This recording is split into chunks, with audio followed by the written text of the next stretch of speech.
Welcome to another episode of Who Would Win, a show that completely ignores anything important happening in the world and instead focuses on a fictional battle between characters from the worlds of comics, sci-fi, and fantasy. I'm your host, James Gavsie, and as always, I'm joined by the one and only, the legend himself, Eric Holmes. In today's episode, a rage-powered demigod who's turned entire pantheons into a personal grievance list crashes headfirst into Marvel's angriest science experiment, the guy who treats mountains like stress balls. In one corner, you have Kratos, the Ghost of Sparta, a god-slaying, weapon-swinging force of nature who's fought his way through Greek and Norse nightmares with nothing but grit, brutality, and a quote-unquote, I'm not done yet type of energy. And in the other corner, you have the Hulk, Marvel's gamma-fueled apocalypse, a walking escalation where every second you keep him in the fight is just you helping him level up into something a whole lot worse.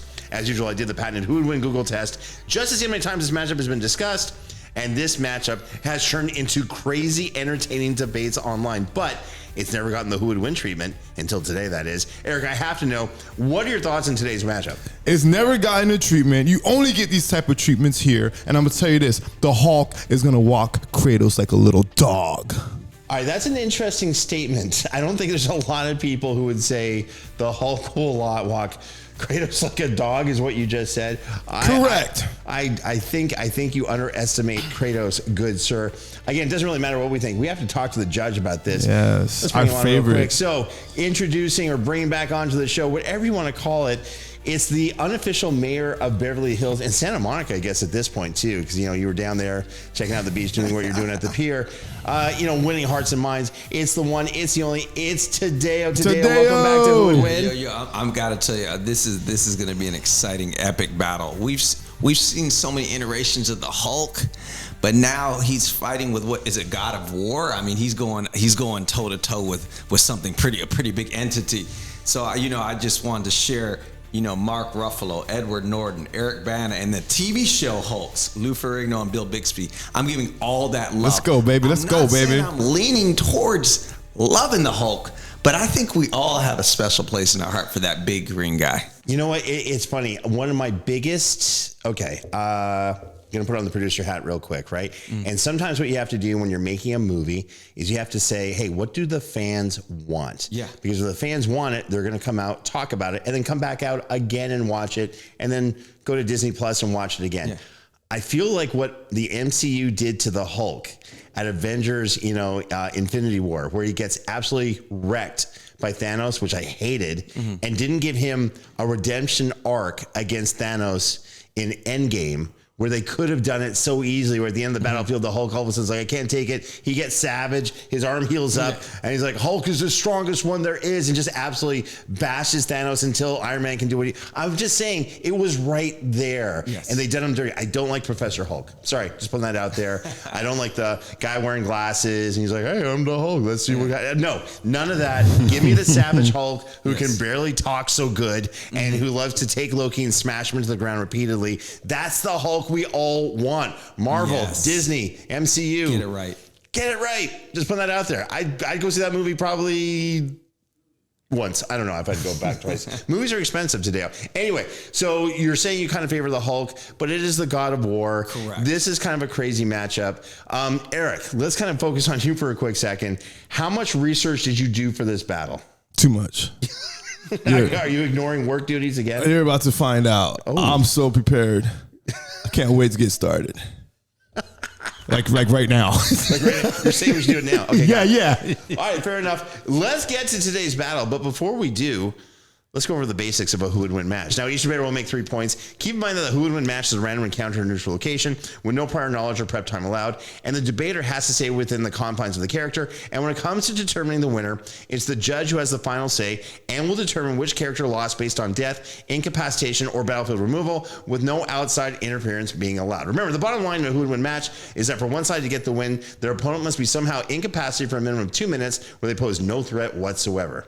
And now, let's get to the tail of the tape for both of our combatants. Eric, please give us the details for the Hulk. Let's get into it. So listen, the Hulk, born from one gamma accident and a lifetime of buried fury, Bruce Banner's other half isn't just a monster.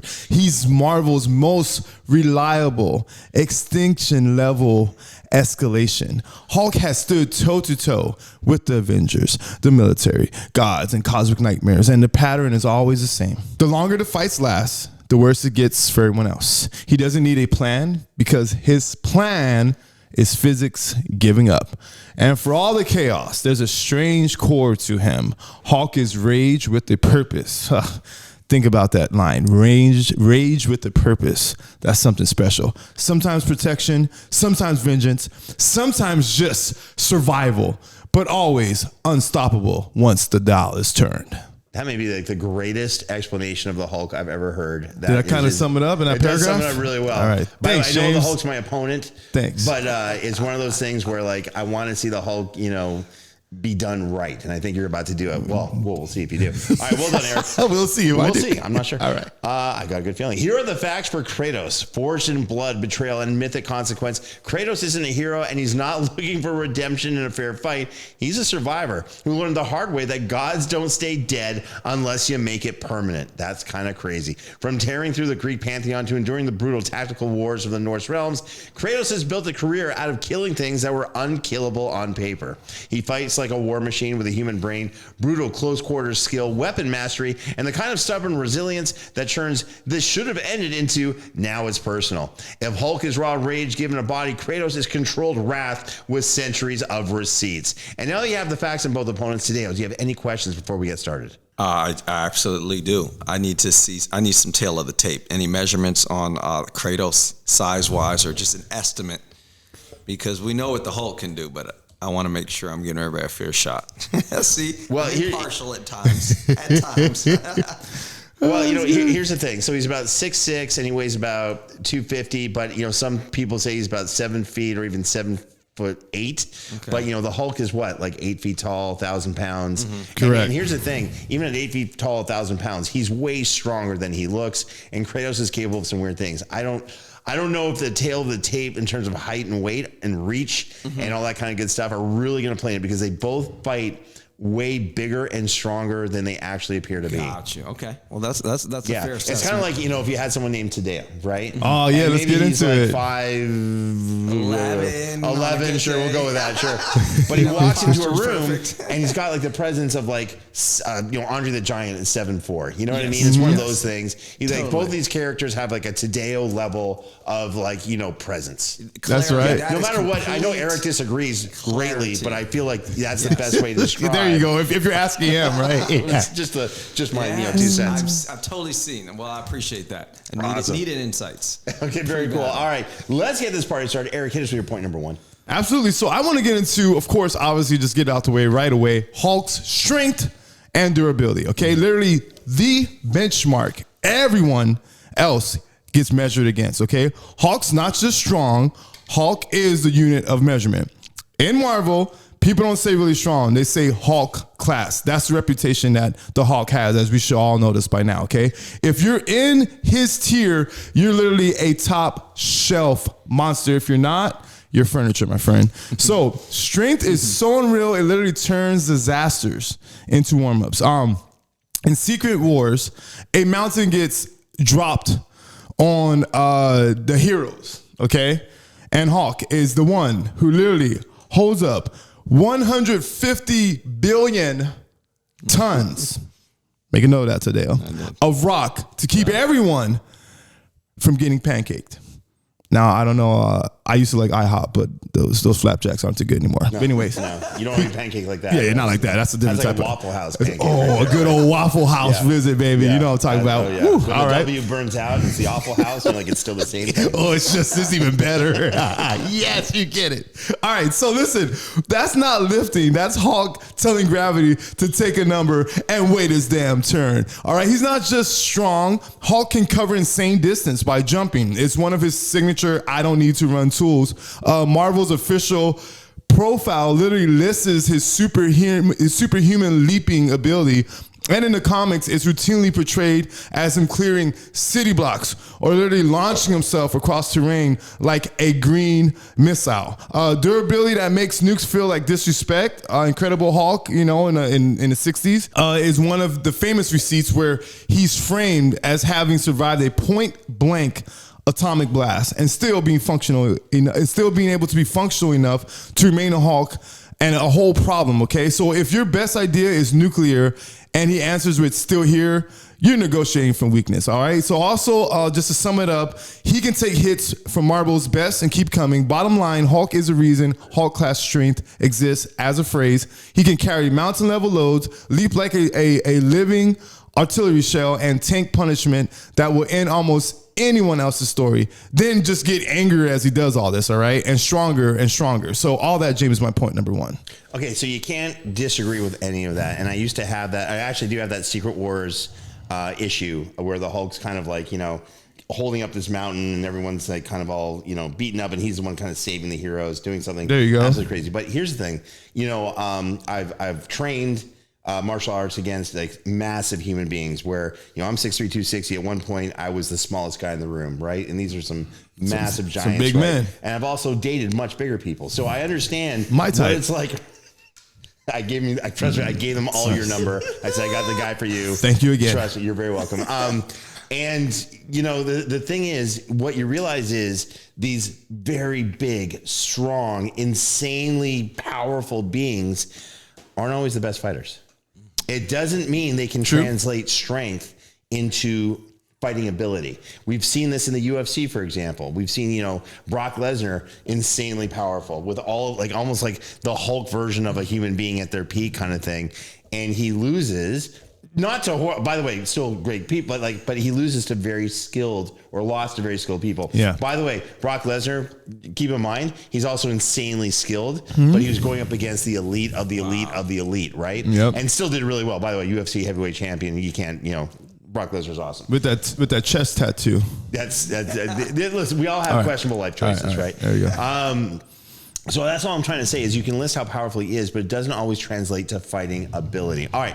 With that being said, let me get to my point number one. And for my point number one, I'm going to talk about Kratos' physicals as well, just kind of keeping that same realm. Kratos isn't strong for a superhuman. He's the kind of strong where the level of geometry starts feeling unsafe. Now, that's not my term.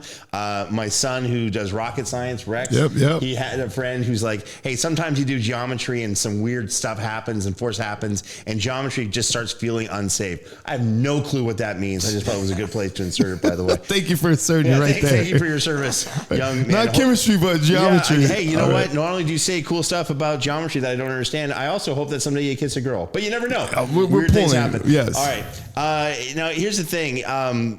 His body is kind of like a walking contradiction, is brutally physical, stubbornly alive, capable of overpowering things that should be categorized as natural disasters. His strength is Titan-proof and then some. So in God of War 3, the third video game, Kratos gets manhandled by Kronos, an actual Titan, and Titans are supposedly stronger than the gods, according to some legends. Yet Kratos still resists crushing force, pries himself free, climbs, and ultimately kills Kronos. The key detail, this isn't some magic hack or whatever it is Kratos outmuscling a creature whose fingers are basically big buildings or skyscrapers. In God of War 2018, for that cool game, he performs the famous, I'm using air quotes, this shouldn't be possible type of feat of flipping Tyr's temple, a massive realm bridging structure, just using brute force and leverage, right? This is what I love about Kratos. He's like, yeah, I'm super strong, but if I use leverage, just like in jiu-jitsu, I can magnify my strength greatly and accomplish crazy cool stuff. So if someone's superhumanly strong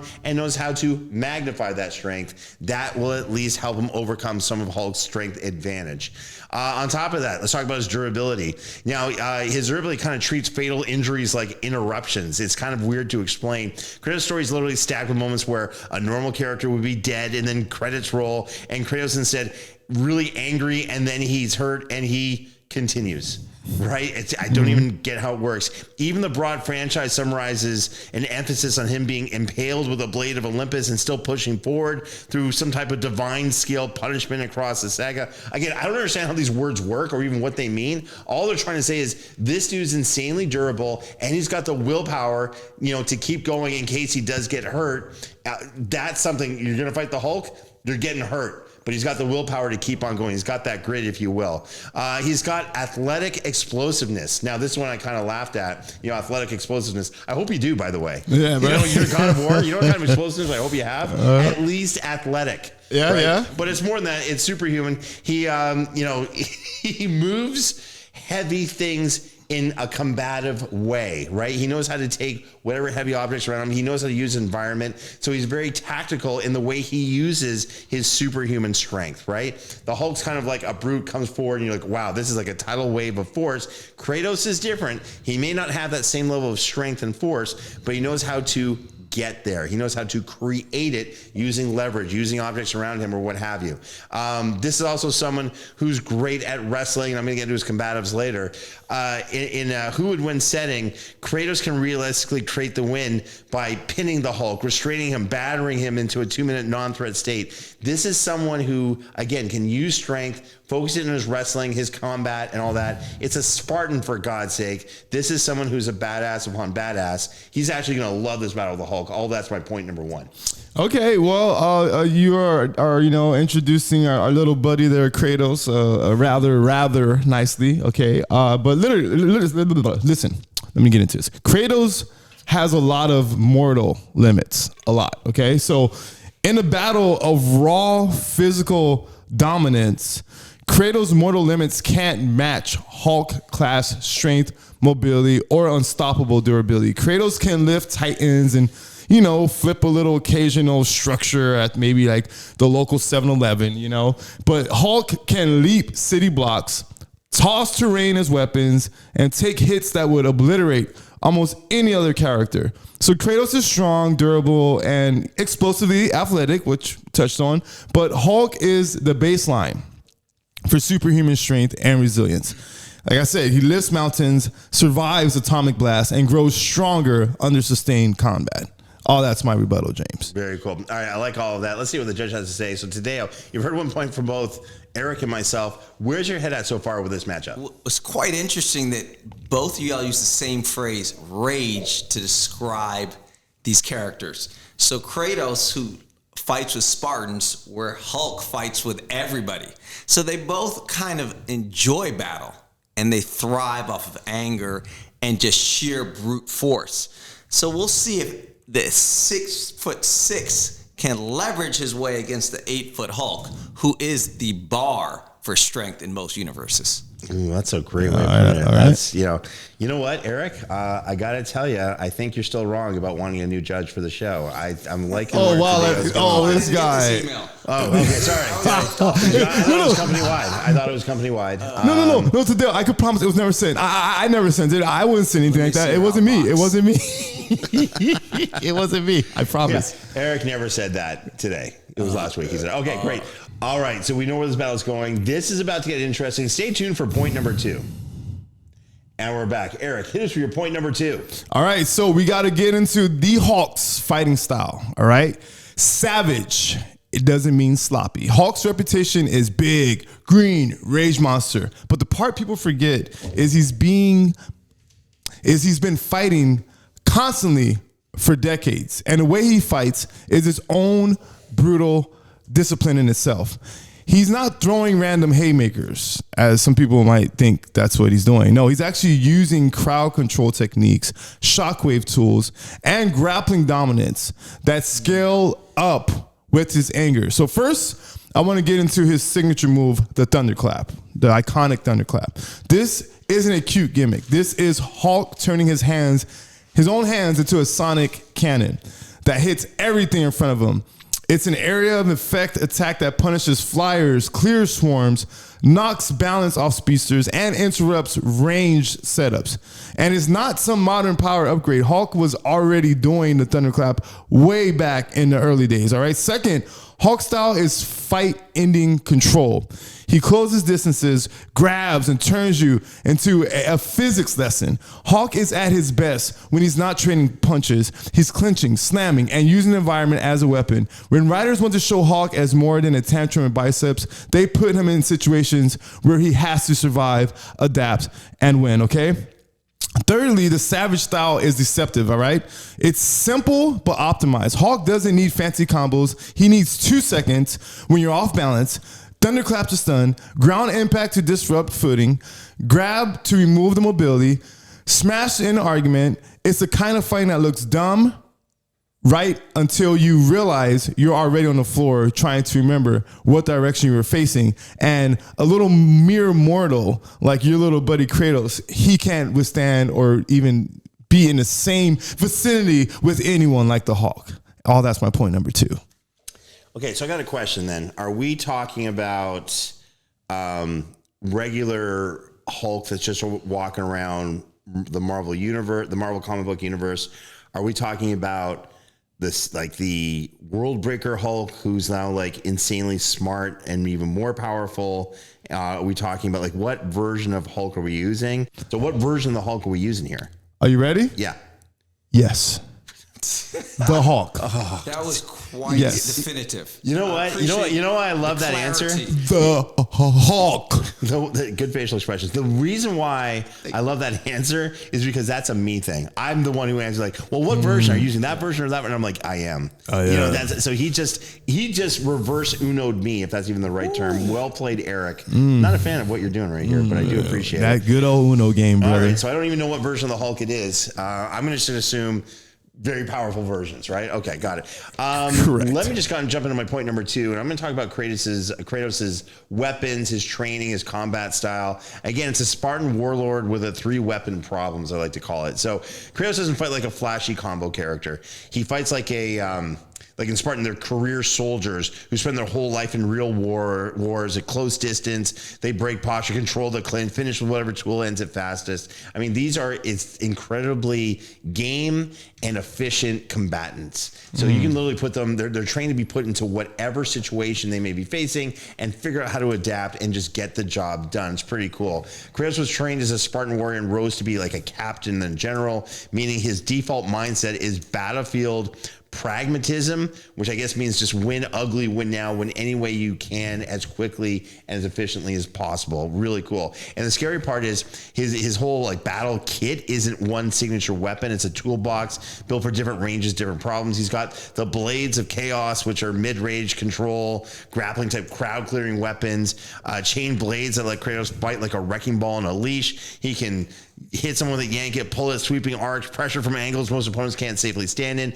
The whole design intent was to emphasize ferocity while keeping combat very, very fluid. Just if you left it at that weapon, you can already tell he's leagues above the Hulk in terms of combat proficiency, right? I'm not saying the Hulk doesn't have a good fighting style that works for the Hulk, but yeah, when you have someone who can keep up even 30% of the Hulk strength and then add in the weapon usage that works against gods and what have you, we're talking about a whole different type of fighting ability. Kratos has the Leviathan axe. Kratos can throw it with accuracy. He can freeze enemies in place and then kind of recall it back like a guaranteed second hit. It's really, really cool because when you hit someone with the axe, it does damage on the way in. And when you pull the axe out, it does damage on the way out. I actually love that. It's kind of realistic for weapons. Don't ask me how I know.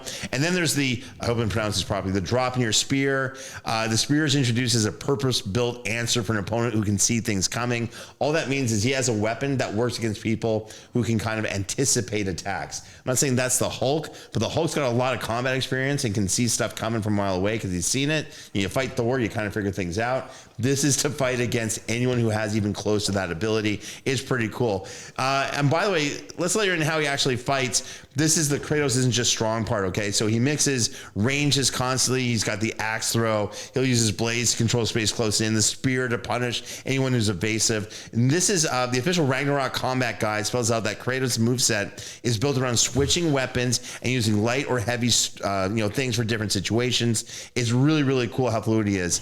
He's also a really cool clinch and finish fighter because this fight's about to get up close and personal, and that's where he excels, right? In the clinch, In martial arts, it's called close quarter combat, right? Headbutts, elbows, knees, bite, whatever it's going to be. The Hulk's going to be savage, but Kratos is going to be punishing the heck out of the Hulk. One example is like we've all picked up babies and we're looking at them and they headbutt you in the nose.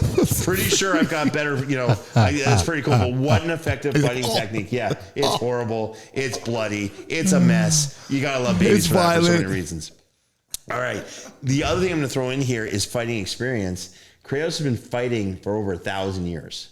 And he's fighting heavyweights, first round draft choices of badassery. And he's been doing it for 1,000 years successfully. The reason why Thor can beat the Hulk, according to Stan Lee, is because he's got not just more power, but better fighting experience. That same reason now applies. I'm not saying Kratos is as strong as Thor. Okay. But I am saying he's got combat experience that is somewhat equivalent. All that's my point number 2. Well, I'm going to do this with you, buddy. I'm going to do this with you. Okay. Thunderclaps, shockwaves, grabs, and environmental slams give Hulk area control and explosive mobility that overwhelm even tactical opponents like Kratos. Kratos is a skilled multi-weapon Spartan warrior who thrives on control and exploiting openings, but Hulk fights on a scale that Kratos can't reliably manage. So Kratos may switch weapons and exploit openings, but Hulk's raw power, optimized chaos, and battlefield dominance, he has battlefield dominance, make precision attacks nearly impossible. Smart tactics meet unstoppable force, and in this matchup, Hulk's brute force controls the win. Interesting stuff. All right, let's see what the judge has to say, because Judge Dale, we are at the turning point. You've heard 2 points from both Eric and myself. Who do you think is ahead, and what does the other side have to do to get the win? Well, I found it interesting, the fact that this Kratos is using a multitude of weapons. I'm hearing about an axe and a wrecking ball. It's kind of interesting because the Hulk, with whom I grew up in all versions, isn't a weapons-based individual. More of an MMA fighter and brute strength, super heavyweight times X degree. So I'm taking into account the battlefield dominance of Hulk, but also the weaponry that we're finding in God of War. Because of the multitude of weapons, I kind of see the Hulk for the first time in his life actually fighting uphill or actually lifting a hill. In the proverbial case of what's that, Secret Wars. Thanks. That's true. Okay. All right. Interesting. So weapons definitely are like a magnifier of capability. Always. For sure. I actually kind of agree with this. I like the fact that I have an edge. I didn't think I was going to have that until maybe pull something on the 3rd round, but I like where I'm at right now. This battle's heating up. Stay tuned for point number 3. And we're back. All right, Eric, it's now or never. Hit us your point number 3. Well, listen, James, don't get too comfortable with where you're at right now, right? Because my point number 3 is coming up right now. Let's get into it. I want to get into the Hulk's biggest wins, okay? His wildest feats and why Kratos gets turned into a green speed bump. Hulk's resume isn't, I won some fights. It's, I broke the definition of what a fight is. He's literally saved a planet by brute force. On Sakaar, the Red King triggers a doomsday weapon. A weapon, you're talking about weapons there, some weaponry, okay?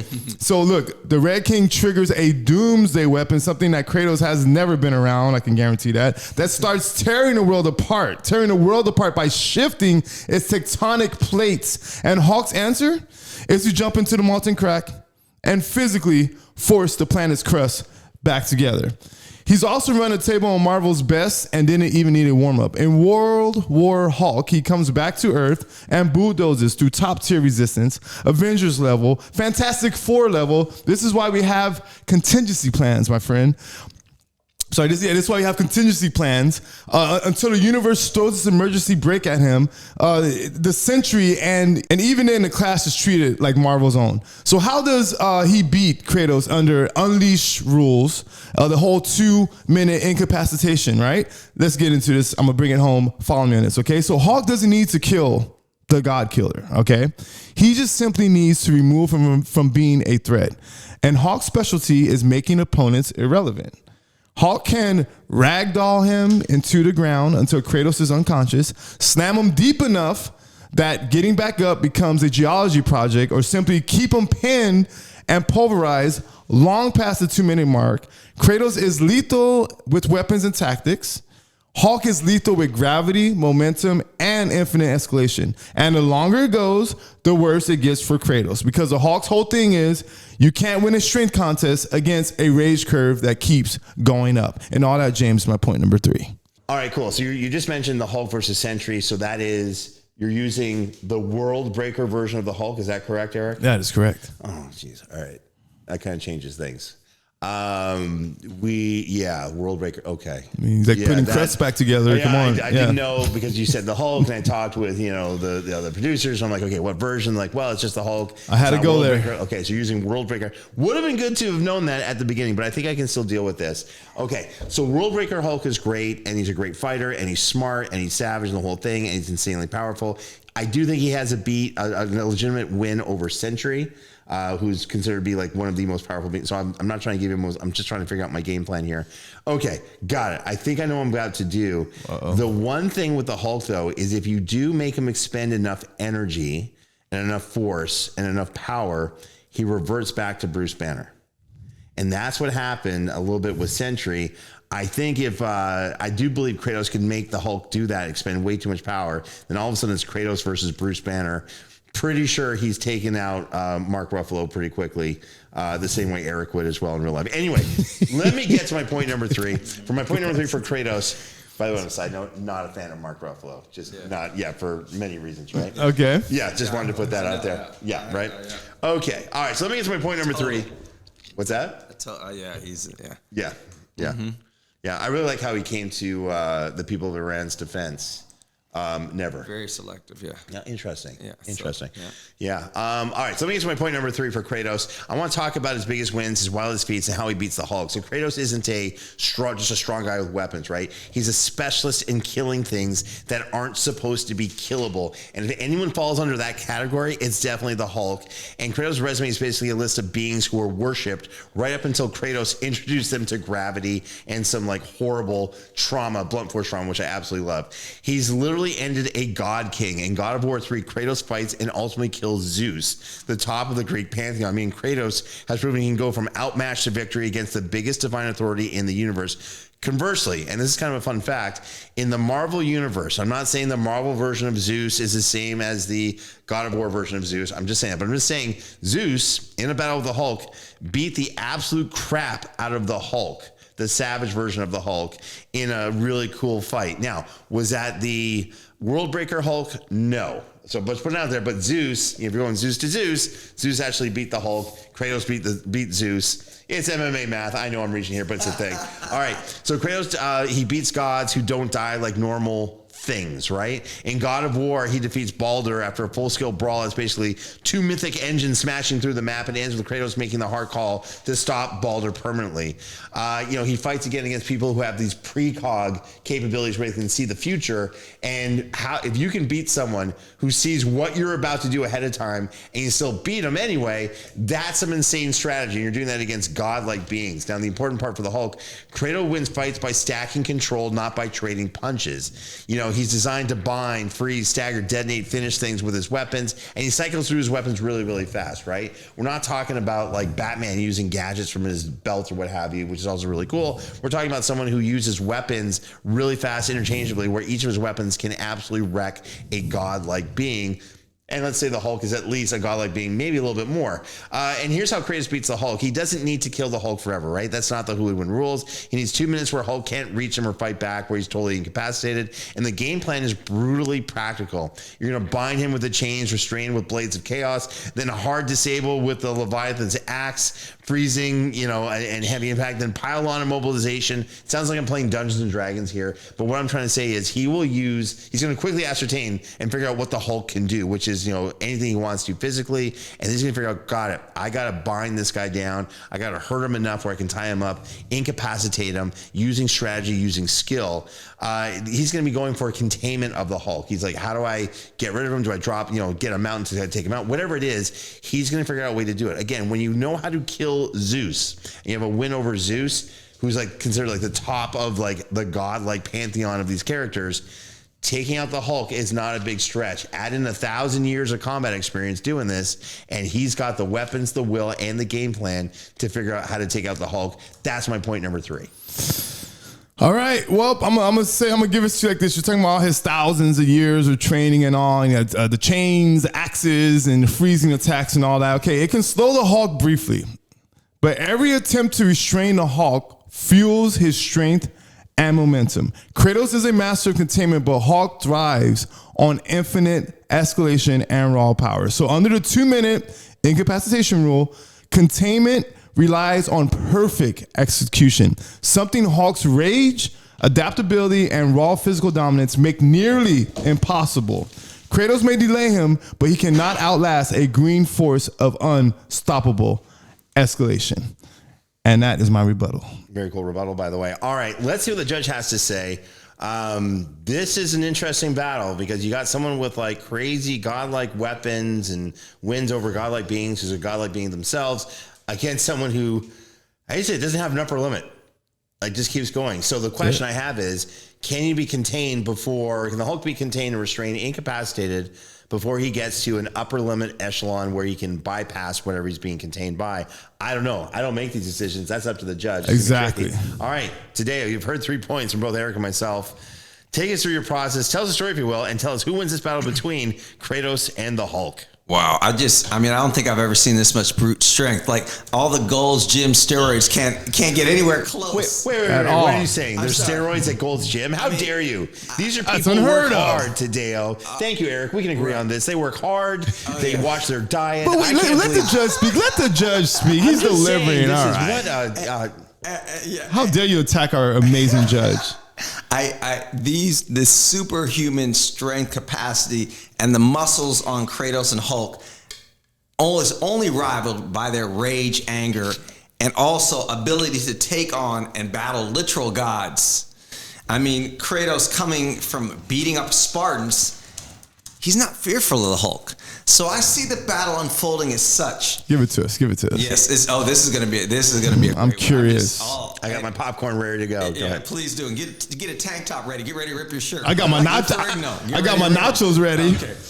So Kratos is gonna begin this battle by hurling his axe at Hulk, just full out a barrage of weaponry, and the Hulk tries to dodge it, but as quick as he is, it scathes him and damages his shoulder because of all the muscles. Next thing you know, it's not just the axe. It's a wrecking ball unleashed, and it hurls right at the Hulk, and it snares his backside. And all of a sudden, Kratos is pulling him in.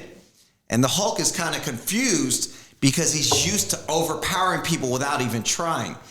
But in his defense, the Hulk managed to muster a thunderclap, a sonic wave, and it kind of jars even Kratos, who doesn't believe this is actually stronger than Spartans, and even Zeus, once he battled, can't keep up with the Hulk.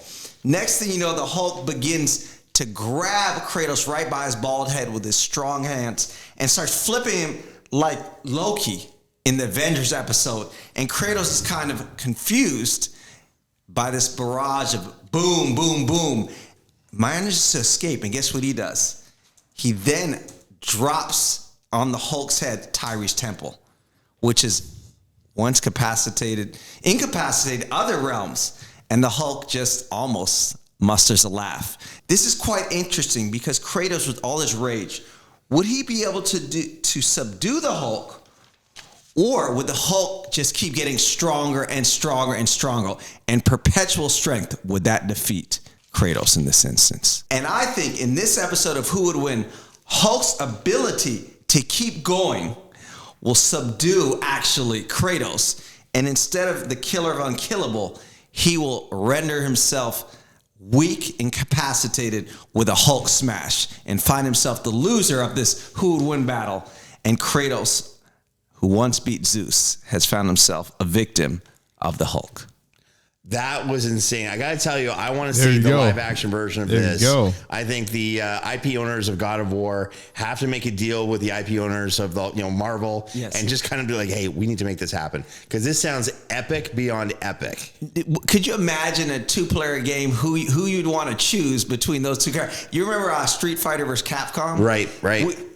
All these ideas that we're giving these companies, do we get a kickback? Because you're literally creating empires. That right there, right? Eric, we're creating empires for these guys. This is great. This is great. We need some love. We need some representation. We need some good stuff. We need to make this a show. If only we knew a producer who could maybe make this happen and had some like talented people around them and some good people for, had faces for, video and television. If only. Maybe we should. Who knows? Possibly. All right, listen, that was absolutely insane. I got the loss, but man, I actually agree with it.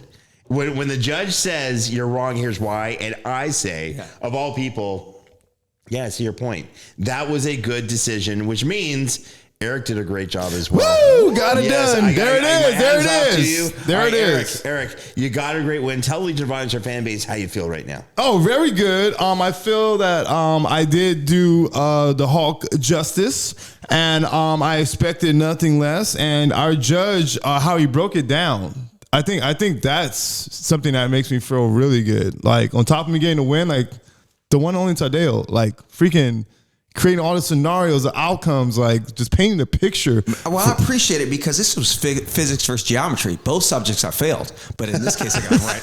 Hey, thank goodness I'm not in high school anymore. Oh right? my God. hey, life, you always get it right.